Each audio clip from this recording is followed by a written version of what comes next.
Assalamualaikum warahmatullahi wabarakatuh. Waalaikumsalam warahmatullahi wabarakatuh. Nah, gimana kabar Ananda di rumah semuanya hari ini? Baik. Alhamdulillah baik, Bu. Baik, Tadi, Bu. Bu. Alhamdulillah semuanya dalam keadaan baik ya. Nah, jadi tetap kita bersyukur karena kita masih bisa bertemu dalam kondisi pandemi sekarang ini. Kita tetap bersyukur dengan teknologi yang kita rasakan pada hari ini kita bisa masih bertemu walaupun bertemunya secara virtual ya. Tetapi tidak menutup semangat Ananda Ibu di rumah dalam belajar bagaimanapun kondisinya harus tetap semangat ya walaupun kita tidak bertatap muka di dalam. Nah, jadi untuk masa pandemi sekarang ini, tetap Ibu ingatkan harus selalu rajin cuci tangan, kemudian kalau mau bepergian harus menggunakan masker, kemudian selalu jaga jarak ya di tempat keramaian, kemudian harus rajin olahraga juga. Jadi sebelum kita memulai pembelajaran kita hari ini, agar pembelajaran kita diridhoi sama Allah, lancar sampai akhir nanti, alangkah baiknya kita berdoa terlebih dahulu ya. Silakan Ketua kelas pimpin doanya. Kita mulai pembelajaran kita hari ini, alangkah baiknya kita berdoa. Berdoa mulai. Doa selesai. Oke, terima kasih Ananda Yowanda. Nah, jadi hari ini kita akan membahas materi tentang sistem persamaan linear 3 variabel ya. Jadi istilahnya yang biasa dikenal itu adalah SPLCV. Kita akan membahas tentang memodelkan permasalahan kontekstual menjadi sistem persamaan linear 3 variabel. Oke ya, Nanda ya. Nah, jadi sebelum kita membahas materi tentang sistem persamaan linear 3 variabel ini, kita ingat kembali materi kamu ketika kelas 8 SMP. Nah, coba kamu ingat kembali kalau ada bentuknya seperti ini, ada 3X tambah 2Y sama dengan 14, 4X kurang 3Y sama dengan min 4, kemudian ada tanda kurung berawal seperti ini. Nah, itu dinamakan dengan apa? Siapa yang bisa? Ya. Sistem persamaan linear 2 variabel.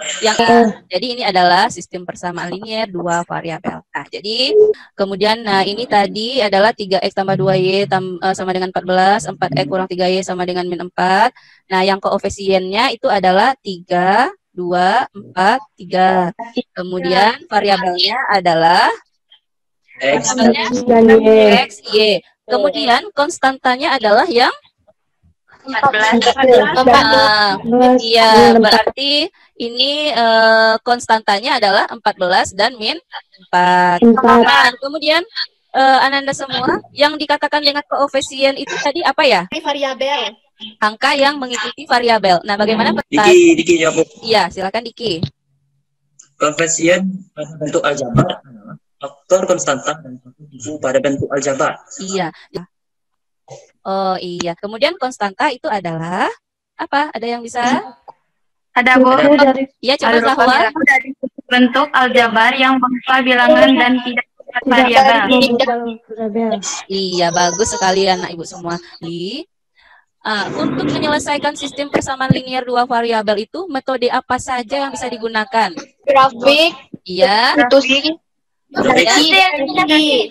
Iya. Ada kita bisa menyelesaikannya dengan metode grafik, kemudian bisa menyelesaikan dengan metode substitusi, kemudian eliminasi dengan substitusi dan eliminasi. Nah, sekarang coba ini perhatikan permasalahan ini. Nah, coba ada di sini permasalahan ya, bisa diperhatikan. Jadi, untuk menyelesaikan permasalahan yang seperti ini, terlebih dahulu kita melihat dulu apa yang diketahui dari soal ya. Nah, di sini kan ada beberapa yang diketahui. Ada Andi kan belanja, dia membeli buku 4 buah, kemudian pensil 1. Kemudian Andi dia membayar 5.600. Nah, kemudian ada lagi si Budi, dia membeli 5 buah buku tulis, kemudian 3 buah pensil. Nah, belanjanya itu 4.800. Nah, kan itu ya, diketahui ya. Nah, jadi sebelum kita menyelesaikan permasalahan ini, kita harus melihat dulu apa yang diketahui. Kemudian kita juga lihat lagi apa yang ditanyakan. Nah, kalau dari permasalahan ini, apa nih yang ditanyakan nih? Harga sebuah buku tulis dan harga sebuah buku pensil. Nah, jadi langkah penyelesaiannya bisa kita lakukan pemisalan seperti ini terlebih dahulu ya. Nah, jadi kita misalkan X itu kita misalkan harga buku, Y itu harga pensil. Nah, apa yang ditanyakan itu adalah berapa nilai X, kemudian berapa nilai Y. kita harus memodelkan permasalahan ini ke dalam bentuk model matematikanya terlebih dahulu. Ingat, materi waktu SMP model matematika seperti ini. Kita mulai dulu dari belanjanya si Andi. Nah, berarti kalau sudah tadi kita misalkan X dan Y, nah ini belanja Andi itu adalah, karena dia 4 buku tulisnya, berarti 4X tambah Y sama dengan 5.600. Nah, kemudian belanja Budi itu 5X tambah 3Y sama dengan 4.800. Untuk kegiatan kita hari ini, nanti Ananda kan sudah Ibu bagi ya per kelompoknya. Nah, jadi ini kegiatan kita hari ini. Nah, semuanya. Nah, jadi ini nanti setelah kamu download ini, kamu selesaikan diskusi dengan teman-teman kamu ini. Ini teknisnya aja ya. Untuk apanya diskusinya nanti kita di dalam grup WA. Soalnya seperti ini.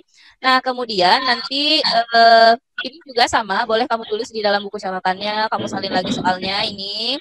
Kemudian ini, kemudian silakan Ananda masuk ke dalam Google Classroom, ambil absennya, kemudian download LKPD dan langsung diskusi di dalam WA grup masing-masing. Di Zoom, nanti Ibu instruksikan untuk gabung lagi ke dalam Zoom, semuanya gabung lagi ya setelah Ananda menyelesaikan permasalahan yang ada di dalam LKPD-nya.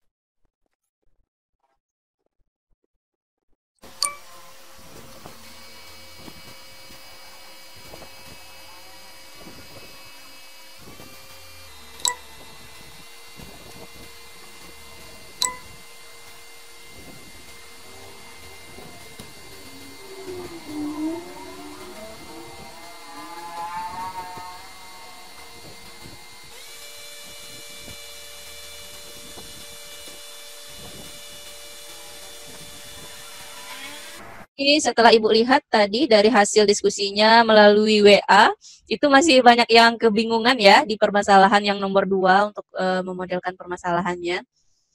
Apakah hasil mengetahui apa yang diketahui, kemudian mengisi di dalam kotak LKPD-nya juga udah berhasil. Nah, kemudian di dalam Google Classroom-nya juga udah diunggah komentari hasil dari diskusi anggota kelompok yang lainnya juga sudah ya. Kelompok 1, silahkan perwakilan kelompoknya untuk mempresentasikan.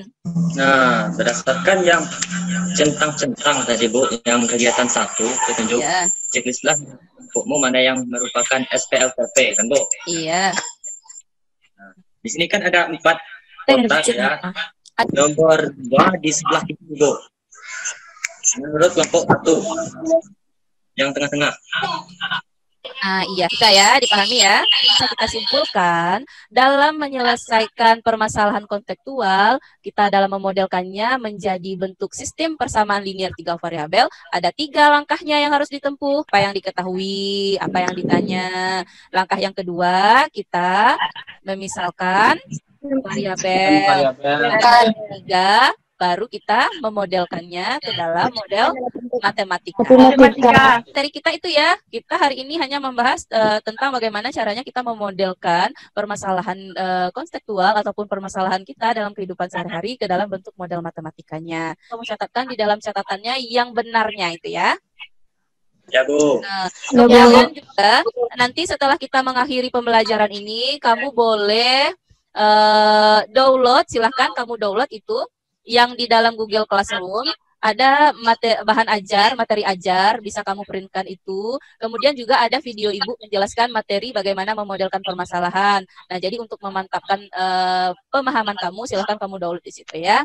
Kemudian juga di situ ada tugas mandirinya di situ untuk latihan kamu di rumah. Silahkan itu dikerjakan secara mandiri. Permasalahannya kalau ada yang ragu, silahkan kamu bertanya ya. Ya, nanti setelah ini kamu mengerjakan kuis. Kuisnya yang paling atas ya, kuis yang paling atas yang memodelkan sistem persamaan linear 3 variabel. Waktunya itu 15 menit. Tetapi untuk pembelajaran kita hari ini, bagaimana perasaan kamu belajar pada hari ini? Nah, apa yang rasanya kamu masih kurang paham atau apa yang kamu dapatkan saat belajar hari ini? Jelas Bu. Alhamdulillah udah jelas Bu. Ya, untuk pertemuan kita selanjutnya kita membahas materi tentang metode eliminasi dan metode substitusi. Nah, oke ya. Nah, Ibu tutup ya, Nanda ya. Terima kasih. Assalamualaikum warahmatullahi wabarakatuh.